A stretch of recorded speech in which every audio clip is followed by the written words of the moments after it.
Hey everyone, REDyTay here, back at it with another solo Pokemon challenge. Playing Pokemon Ruby with one Trapinch was extremely challenging due to our horrible speed stat and lackluster moveset. Well, we are sticking with another Pokemon that doesn't really have the best stats, but we can still have a fun time thanks to a little variety in its moveset. Today we are going to see if you can beat Pokemon Silver with a single Hoothoot. I am honestly kind of surprised I didn't do this challenge sooner. I've always had a soft spot for Hoothoot. I think it's one of the first Generation 2 Pokemon I remember seeing, and it serves as a classic example of the day-night mechanic introduced in these games. You can only catch this guy during the nighttime, and at the time Silver came out, it was exciting playing a game that changed throughout the day or week. Outside of that though, Hoothoot serves as this generation's early game normal flying type. This means it will be extra susceptible to electric, rock, and ice type attacks. But the double immunity to ground and ghost is nice. With this type combo though, we don't have a lot of representation when it comes to the learned moveset. The only flying move is Peck, which is just terrible, and for normal moves, it's the equally weak Tackle and Takedown, which isn't the best move for Hoothoot. When I was younger, I was a big fan of the Hypnosis Dream Eater combo, but Hypnosis still has terrible accuracy. The TM list gives us a few options we can use for some type variety. Mud Slap might be useful early on, Steel Wing could be a solid pickup along with Fly. We need strong attacks because base stats will not be helping much in this run. We are weaker than starters, with HP being our best stat, and we are really lacking in all other stats. Special defense is the best one, but a 56 isn't really much to brag about. Okay, this intro's gone on long enough. Let's go through the rules and get going. I can only use Hoothoot throughout the whole run, and I can't evolve it. I can still use other Pokemon for HMU so we can still get around. No cheats, hacks, or glitches to advance. And I'll be sticking with the trend where I won't be using any items in battle, only held items given to Hoothoot before the battle.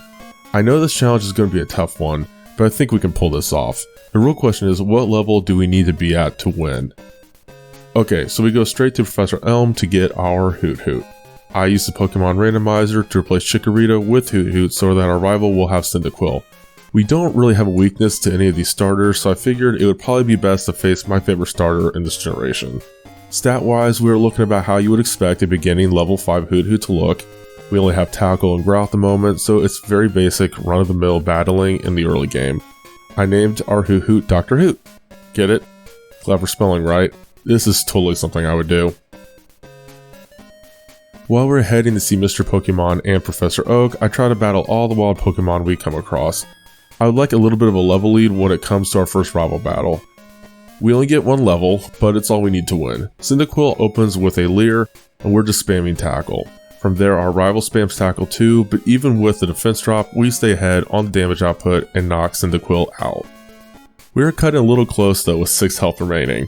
Anyway, we still need some more levels, so even though we don't necessarily need to go, I still visit Bellsprout Tower. It seems to be a better place to grind than against wild Pokemon. Bellsprout can barely hurt us with Vine Whip because, well, we are part flying.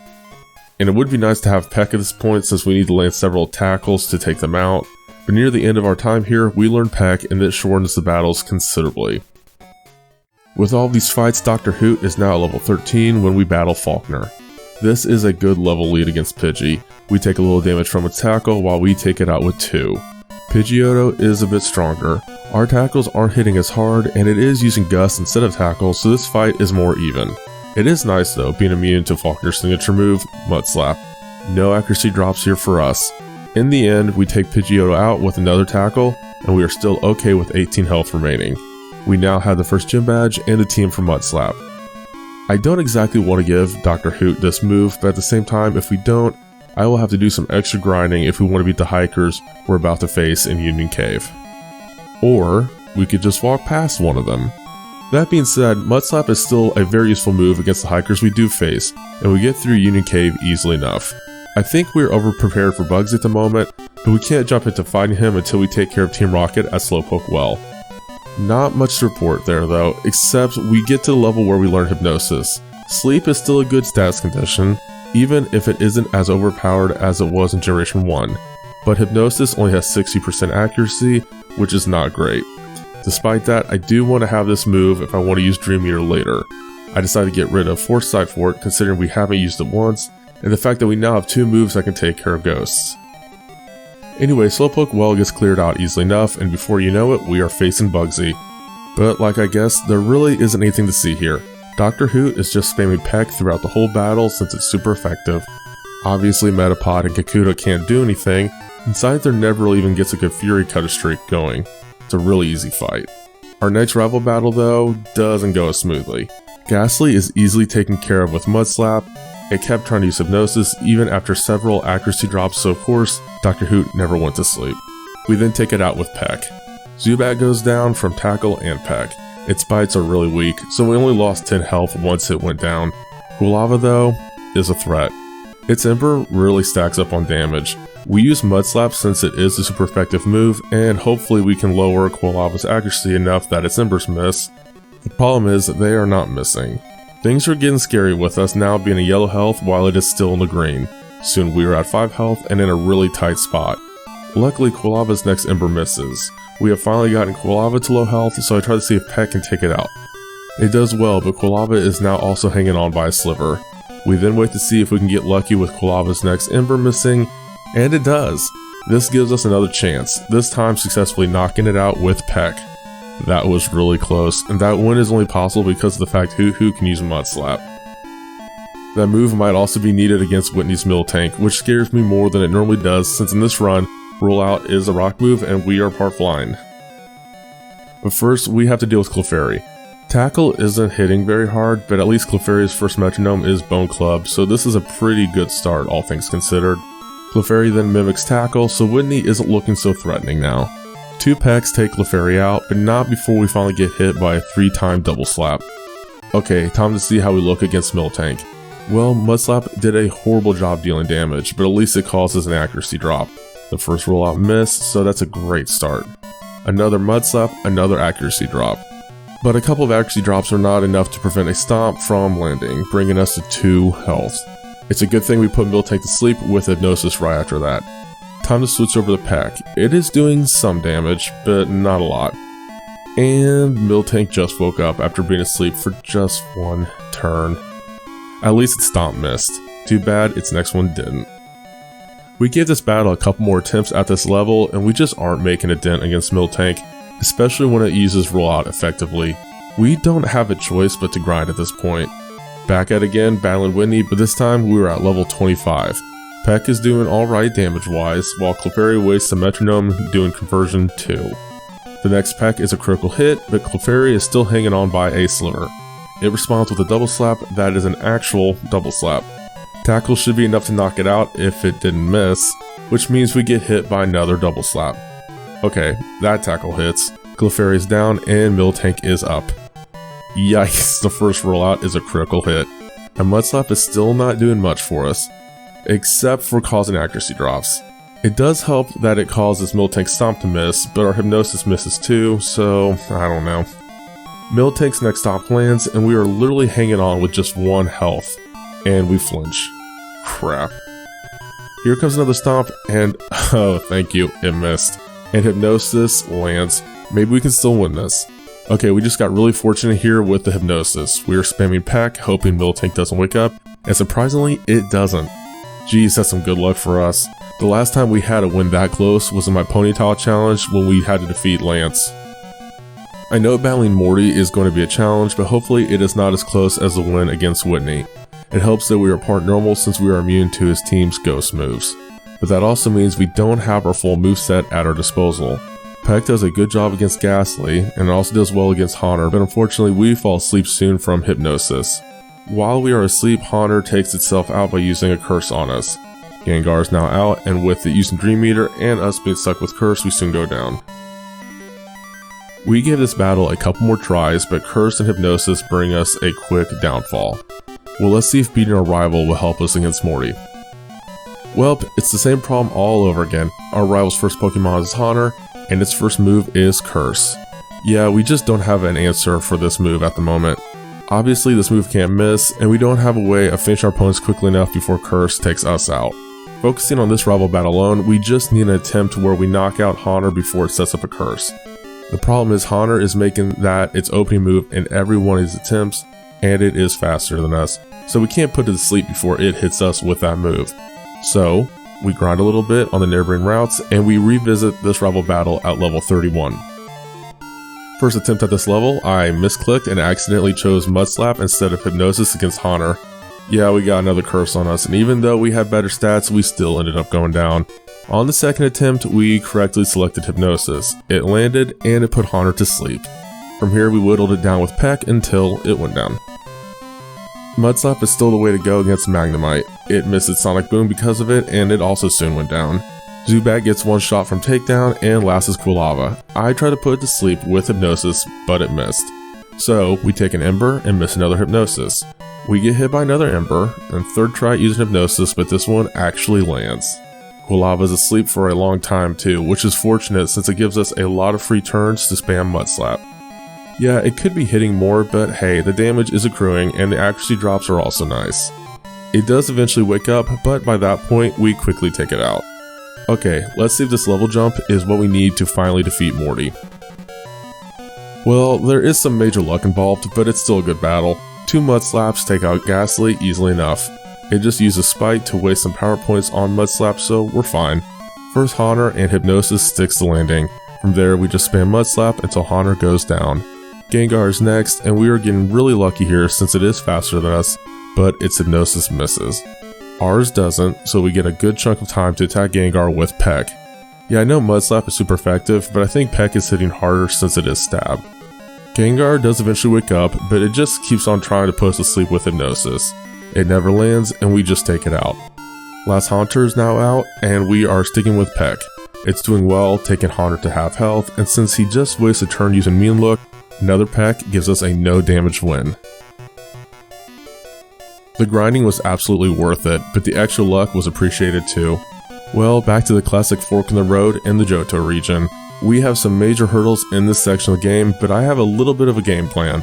We need a lot of levels if we want to stand a chance against Jasmine, so we fight every trainer at the Lighthouse for the experience. From there, we will fight Chuck since he should be real easy with our typing. Well, that, and it's Chuck.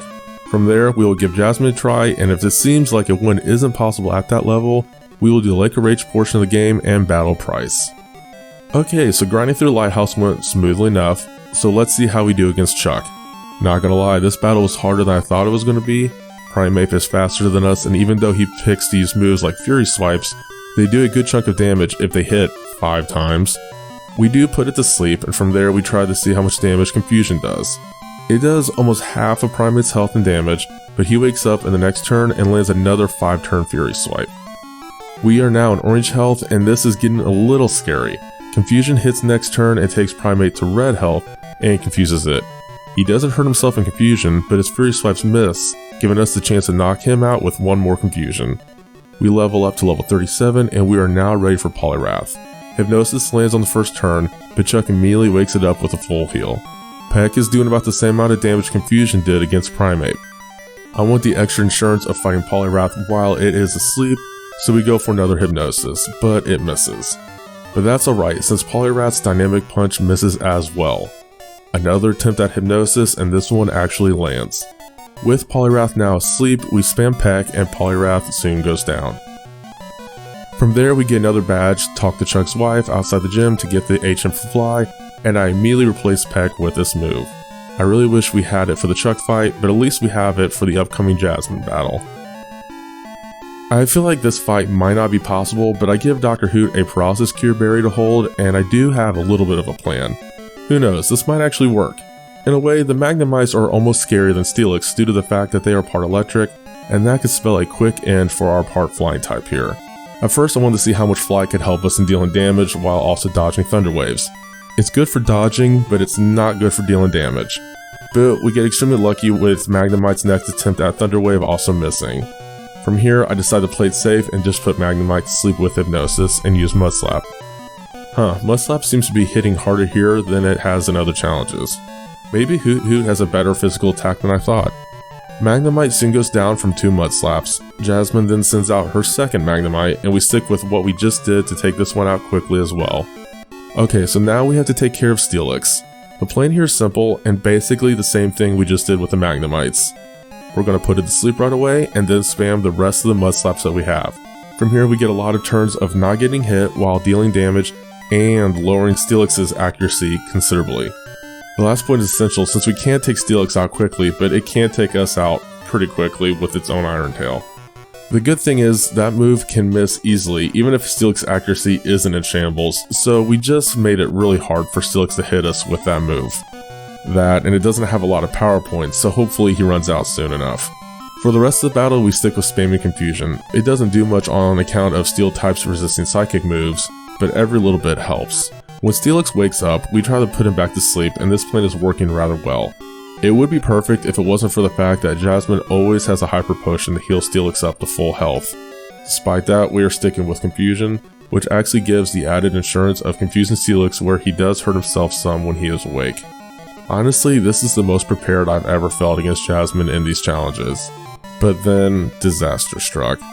Steelix was actually able to land an Iron Tail on us. We survived, but just look at how much damage it dealt.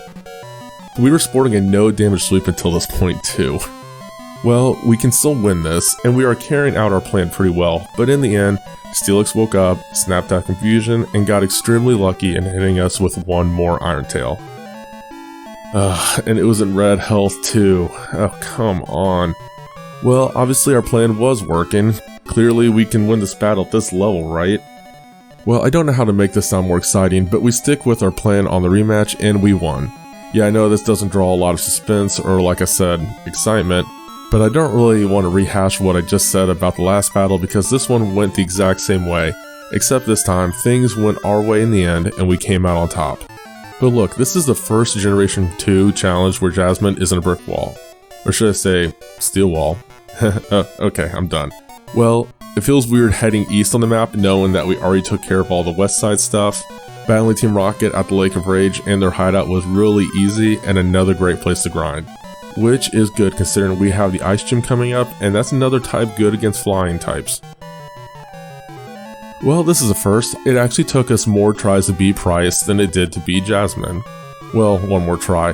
When it comes down to it, we were having horrible luck getting Hypnosis to stick and their ice moves were adding up quickly damage wise. On the third attempt, we dodged Seal's Icy Wind and hit it with Fly. It was almost a one shot, but we instead got hit by an Aurora Beam. We just used Confusion to take it out quickly. Dugong is out and it is a little scarier, so I had Dr. Hoot go for Hypnosis, but it missed. Its Aurora Beam hit harder, but we got really fortunate with our next Hypnosis not missing. We used Fly, which might have been a waste of turns, but it brought Dugong to almost half health. Unfortunately, it woke up soon after and used another Aurora Beam on us. We were in yellow health now and things were looking a little bad. We were able to put it to sleep in the next turn and I decided to use Confusion for a little extra damage, which was perfect considering our Fly soon after took Dugong out.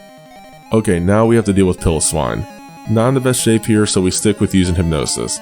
He fell asleep and Fly was doing alright, but Piloswine was still in the green. Confusion was doing much better, especially since it confused him. One more Fly from us though was all that was needed to take him out. Okay, so now we have to backtrack to Goldenrod to do the whole last part of the Team Rocket storyline. Having a move like Confusion helps a lot with the poison types, so the only part worth mentioning is survival battle we have in the middle of it. We lost in the first attempt due to a mix of bad Confusion luck and getting cursed by Honor.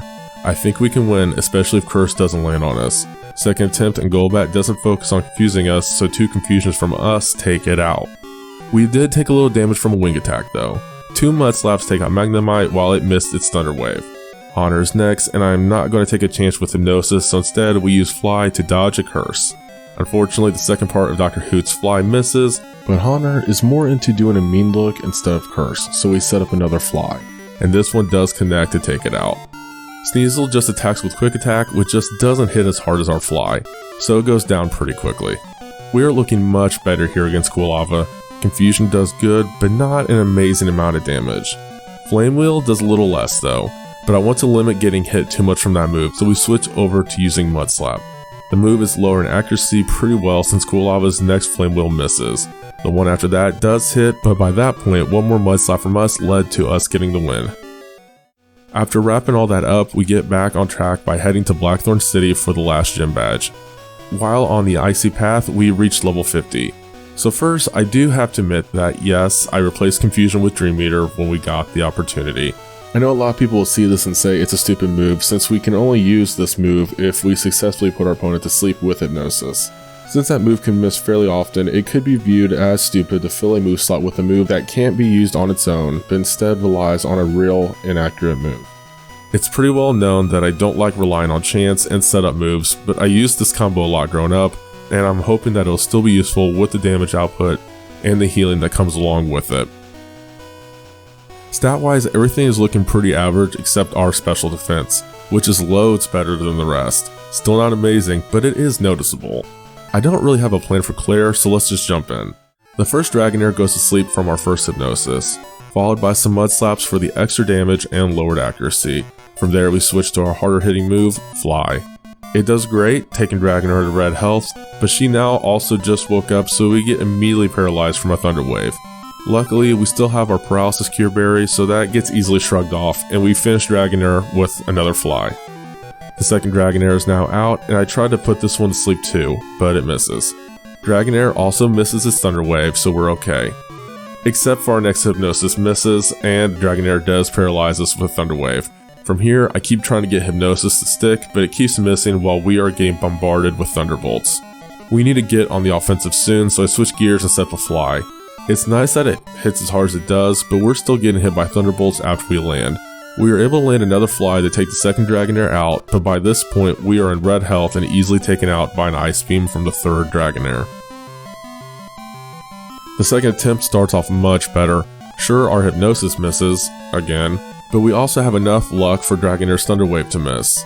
Well, I'm not going to focus on that move too much like I did in the last attempt, so let's go with Fly. This time when we land, we deal a critical hit, so the first Dragonair goes down quickly. The second one gave us a lot of trouble in the first battle, but this time we immediately put to sleep and two Flies take it out. The last Dragonair is up, but it goes down just like the one before it. So now we just need to beat Kingdra, and we are still at full health. Well, that was short-lived. We missed our Hypnosis, so that means we're open to getting hit by Hyper Beam. It doesn't really hit near as hard as I thought it was going to. The second attempt with Hypnosis actually lands, which means we can use Dream Eater to heal up some. Once we get closer to full health, we switch to using Fly for the knockout. Okay, that really wasn't that bad. Let's do some last minute grinding on Victory Road so we are ready for the Elite Four. But first we need to focus on the last rival battle of the game because we didn't beat him on the first try. It actually took 3 attempts to beat him. The first attempt should have ended in a win, but due to getting beaten up with some confusion damage and other attacks we sustained from the battle earlier, we are in deep yellow health when we get to Typhlosion.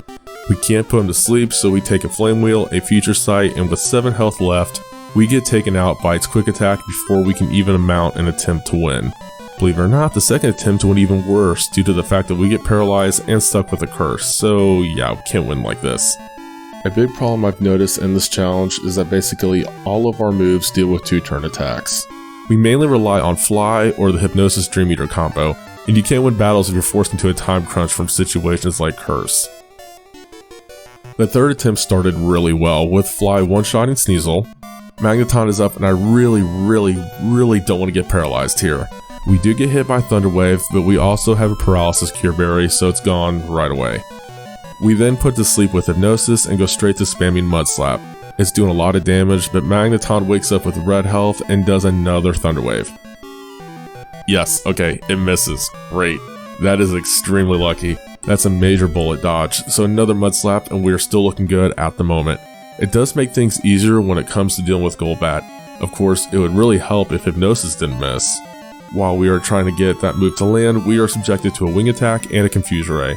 After getting hit by another Wing Attack and hurting ourselves in confusion, we finally land a Hypnosis.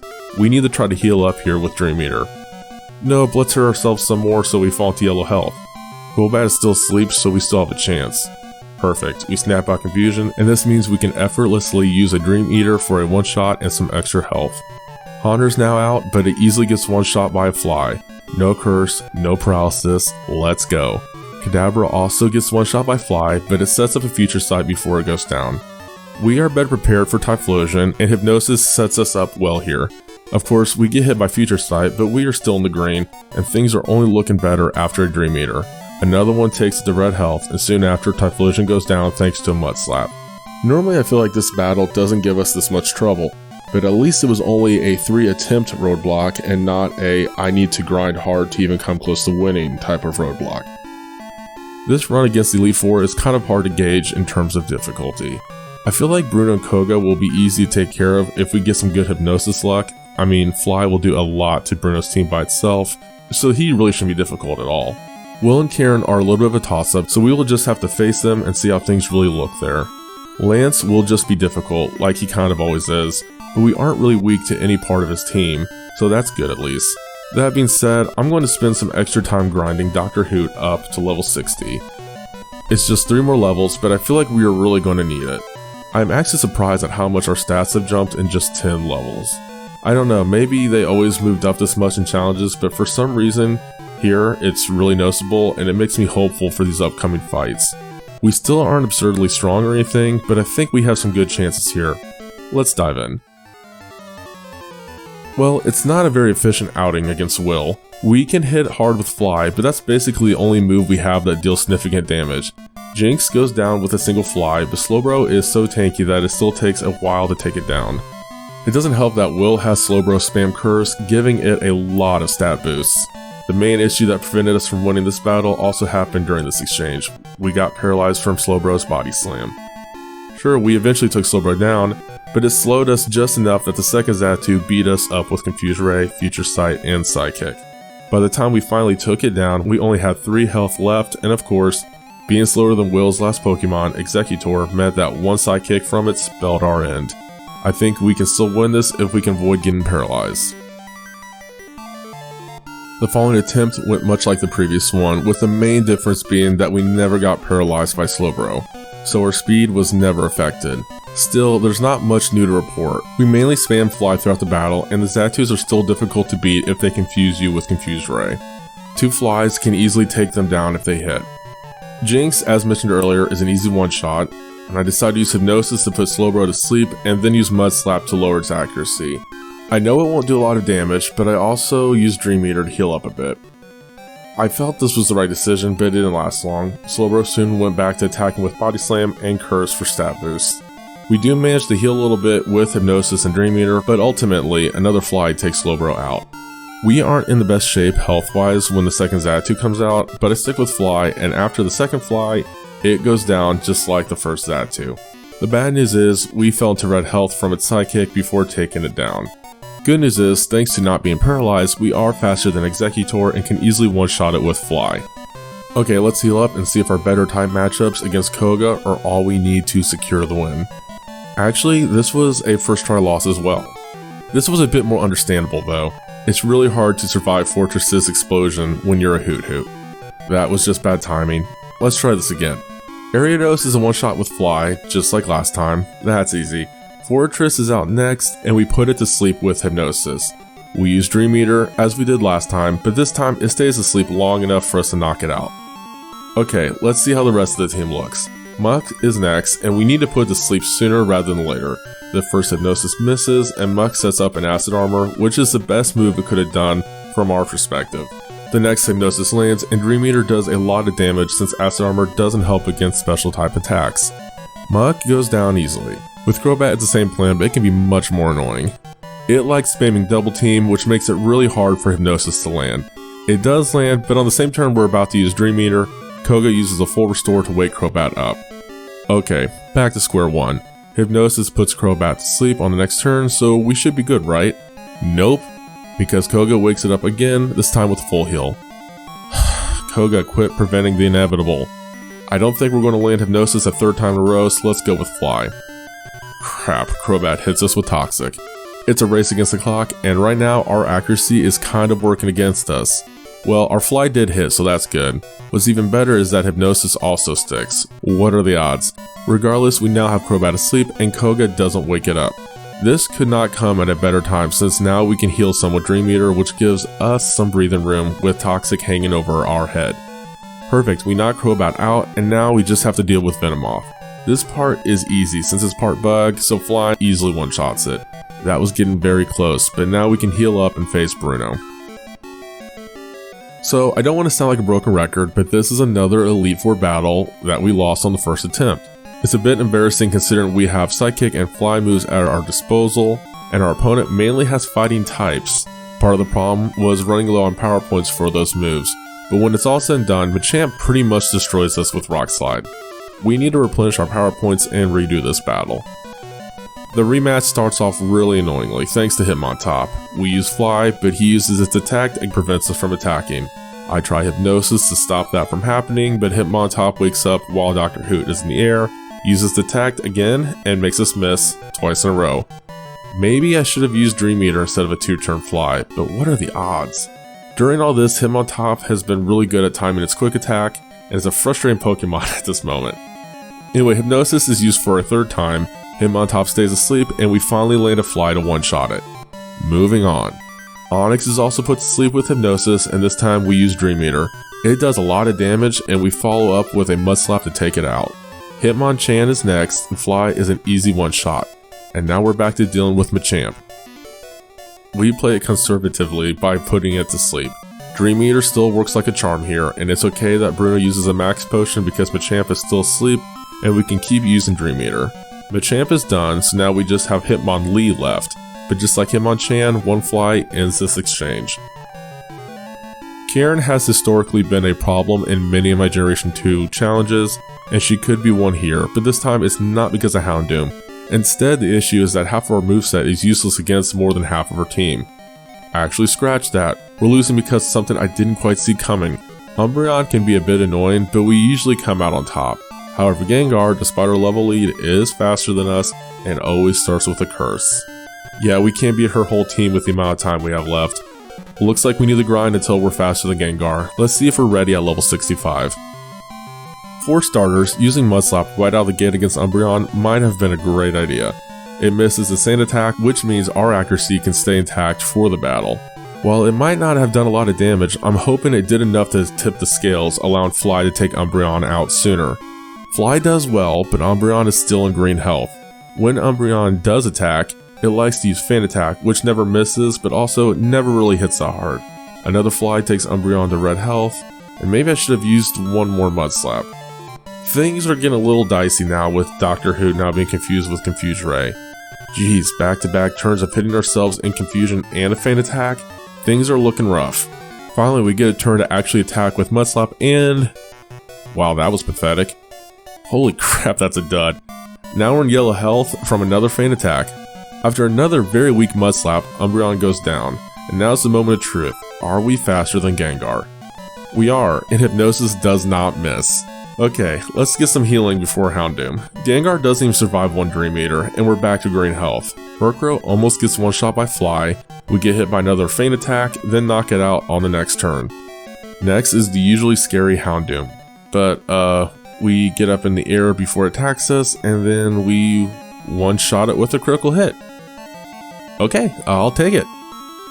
The only Pokemon Karen has left is Vileplume, which obviously can't survive a Fly, so we win. Let's see how we do against Lance. Terrible. We are doing a terrible job. I gave this many attempts, but we always go down. Several members of Lance's team can spell the end of this run. I spent the beginning of these battles trying to put Gyarados to sleep so it would never get the chance to use Rain Dance. If Rain Dance does occur, there is a period in the battle where Thunder will never miss, and we really can't afford to get hit by that move. Our success rate in preventing Rain Dance was pretty low, so after a while, I just gave up and tried to take Gyarados out with Fly. It took a while, but we always succeeded. From here though, we usually went down due to a combination of Paralysis, Thunder, Blizzard, and our inability to put our opponents to sleep. Dr. Hoot has a Paralysis Cure Berry for the battle, but we easily get paralyzed a second time, and from there, we're just too slow and inaccurate to accomplish what we need to do. I don't know why I kept battling instead of stopping and grinding, especially considering that to win the battle, we needed a huge amount of luck on our side, and I never like relying on that. Regardless, I kept trying. Gyarados uses Rain Dance, and we knock it down to almost half health with a Fly. Its Surf doesn't hit too hard, so a couple more Flies take it out. It's great we avoided those Hyper Beams. The first Dragonite is now out, and we have terrific luck with Hypnosis landing on the first try. What's even better is that Dragonite stays asleep the whole time we spam Dream Eater, so it goes down and we're not paralyzed.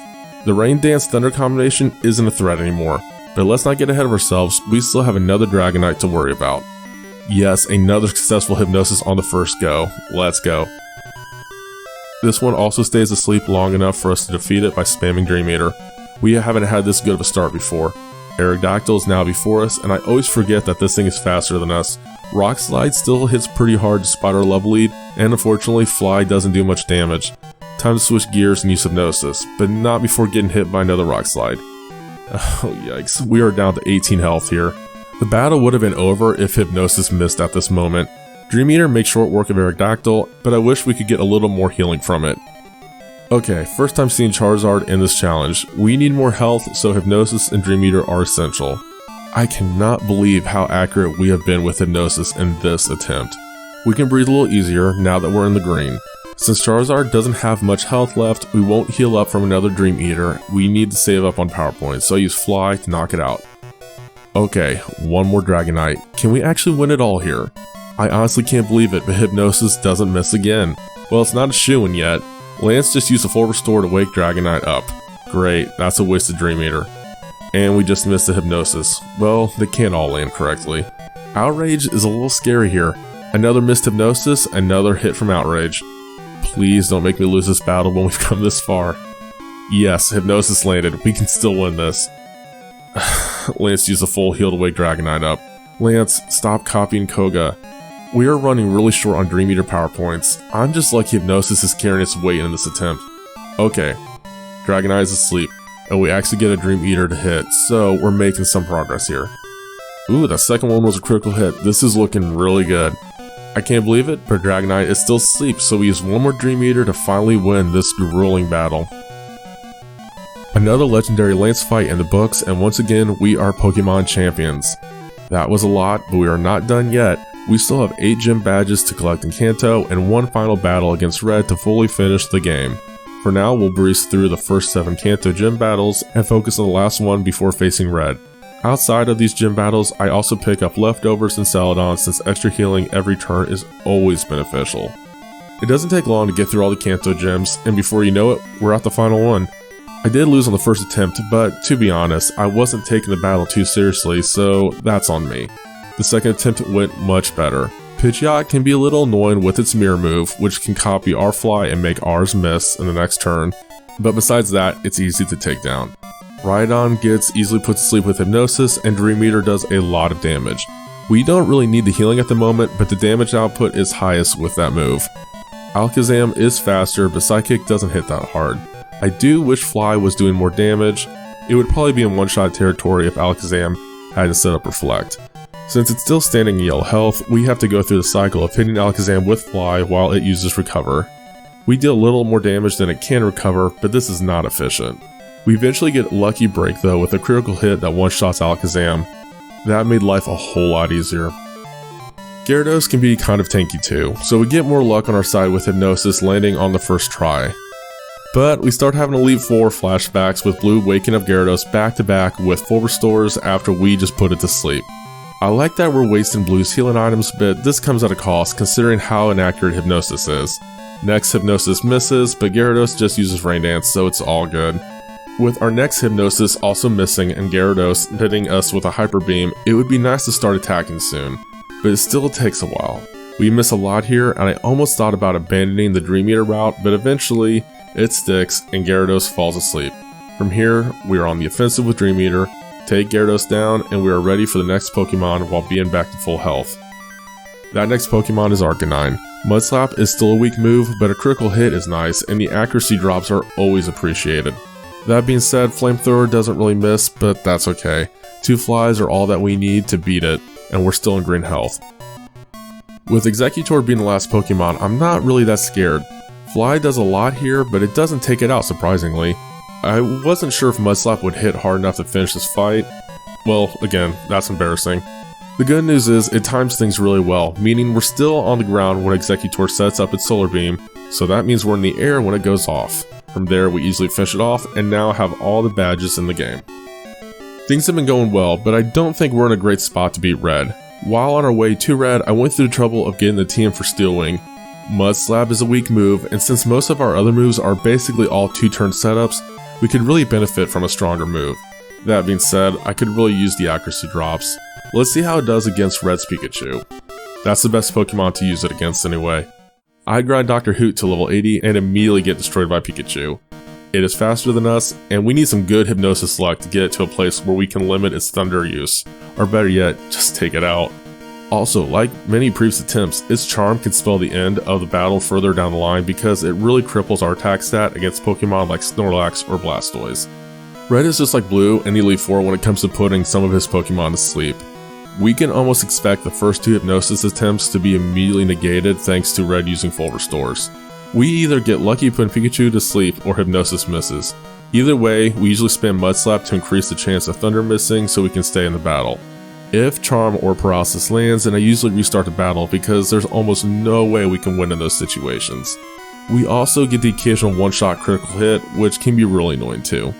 Sometimes though, we do manage to beat Pikachu, which then means trying to take down Blastoise. Blizzard is really dangerous here, and the thing is tanky, so Hypnosis is key if we want to outlast it and knock it out. From there, we usually face Espeon, which is faster than us. If we don't put it to sleep right away, we either get hit by Psychic, or worse, have to deal with it raising its defense with Reflect. Espeon is really good at stalling. The good news though, is that we usually knock this Pokemon out too. If we get Espeon to fall asleep, I stick with spamming Fly. The extra turns used in the setup of this move help us to get to a point where the Reflect fades, and Espeon becomes much easier to take out. Next is Snorlax. This Pokemon is always tanky defensively, and we need good Hypnosis luck here as well. We need to limit how often it uses Amnesia, and if we're lucky, we can take it out while we put it to sleep since it can't use Rest if we put it to sleep first. The problem is, this is basically the only Pokemon that can still attack us while it's asleep thanks to Snore, and it can do a lot of damage while it's awake, paralyzing us with Body Slam. As you can probably tell from that lengthy summary, I gave this a lot of attempts. Level 80 wasn't cutting it, so I leveled Dr. Hoot up to level 85 where things started to improve. I even thought I was going to win at this level until the first encounter with Charizard ended with us feigning due to a critical hit. I believed we could win at this level, and we possibly could have, but after many attempts at level 85, we never managed to get back to that point of the battle. There were just too many instances of inaccurate moves and reliance on luck. I hate battling like this, especially after so many failures. It all starts to feel really frustrating and defeating. It might feel like a hollow victory if we only win due to luck and not a strong strategy, but sometimes you have to admit that this is a Pokemon game. The whole thing runs on random number generators, probabilities, and percentages. It's impossible to play this game without some kind of element of luck being involved. Anyway, enough rambling. I cut to the chase and decide that we need to increase our chances of winning this battle by leveling Dr. Hoot up to level 90. We still struggled initially, but eventually a win came in sight. It started roughly with us getting hit by Thunder, but we're still in the green, so that's good. Even better, the first Hypnosis landed. I knew Red would wake Pikachu up, so we used Mud Slap, which was effective since the next Thunder missed. I took a chance to use another Hypnosis, which also landed. This is great. Red used another full restore right after, but I was okay with that because we have basically exhausted Red's healing items. We continued with Mud Slap, which was crucial as it helped Pikachu's Thunders miss. Thank you Leftovers for the extra healing, this has been a complete godsend. Blastoise was our next challenge. We were fortunate to put it to sleep after it used Rain Dance. Fly wasn't hitting that hard, but it was the best move we had. We got Blastoise to red health before it woke up. Fortunately Blizzard missed, and we knocked out Blastoise with another Fly. Espeon started the battle with Reflect. We were lucky to put it to sleep, but I wish we got hit by Psychic instead of it putting a Reflect up. This made it harder to take Espeon down. Although Mud Slap wasn't going to do much damage, I decided to use it in the hope of it might cause Espeon's Psychics to miss. The chance was slim, but it could help. Espeon woke up soon after, and his Psychics did significant damage. We needed Fly to hit hard. At first, it wasn't effective, but after Espeon missed a Psychic and Reflect faded, we brought it down to lower red health. Unfortunately, we missed our next Fly, but the one after that knocked out Espeon. Snorlax was next, and we had to handle it carefully. We put it to sleep and used Dream Eater to heal up as much as possible. Fortunately, we stopped before it could use Amnesia. Even without the boost, we had a lot of HP to cover. Snore dealt a little damage, but we healed nicely. When we got Snorlax to the right spot, I took the gamble and used Fly. Fortunately, Snorlax didn't wake up and Fly took it out. Finally, we can face Charizard again. Flamethrower didn't result in a critical hit, which was a great start, but Hypnosis missed, so we are in yellow health from another Flamethrower. Next, Hypnosis landed, allowing us to heal further. We managed to take Charizard down with Dream Eaters, and we're in a great position to face Venusaur. Fly did well against Venusaur, but it's still standing. Thanks to the Sunny Day Venusaur setup while we were in the air, we were hit by Solar Beam, but it didn't do much. Another Fly won the battle, and ultimately, the game. Hoothoot was an interesting Pokemon. Weak, sure, but it could have been a lot weaker, and it had quite a bit going for it despite being a generally lackluster Pokemon. We lost almost every first attempt in every major battle, but more often than not, we won on the second attempt. It was easy to troubleshoot and correct our mistakes from previous battles. With such a limited moveset, it was surprising how much Hoothoot could accomplish when it came to executing a strategy. Hypnosis and Dream Eater had their flaws, but they were crucial for some of our victories. The next challenge will also benefit from Psychic moves. Tune in to my next video to see if I can beat Pokemon Fire Red with a single Mr. Mime. It should be an interesting run using one of the less popular Psychic Pokemon. In the meantime, check out some of my other challenges, and please don't forget to like the videos, subscribe for updates, and please also leave comments about what you enjoyed, what challenges you'd like to see in the future, and any suggestions you have for improving these videos. I always appreciate creative input when it comes to making these. Thanks for watching everyone, and until next time, Geronimo.